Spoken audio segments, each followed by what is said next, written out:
Hello guys, welcome back to the mini video guys and my YouTube channel guys. Today we are going to talk about guys Samsung phone setting guys, and today video title guys Samsung phone camera problem guys, how can we solve?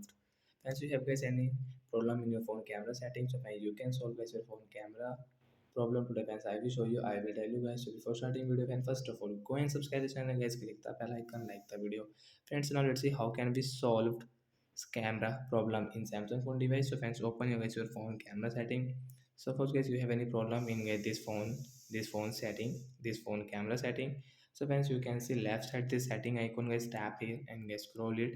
Last guys you can check this phone reset setting and tap here to reset, means solve your camera problem. So friends, your camera, your phone camera will reset when guys you can use your camera setting without any problem guys, you can use from here guys. So friends, your camera will not, you will not have any problem. And suppose guys after solve guys your phone camera problem guys, you have any problem, so don't worry guys, take a screenshot of your phone model number and guys take a screenshot of guys on your camera setting and guys send me in comment section and I will check, I will review. And guys you can see turn on location tag guys, so where you can on location and you can get this camera setting without any problem guys. Okay friends, bye bye guys.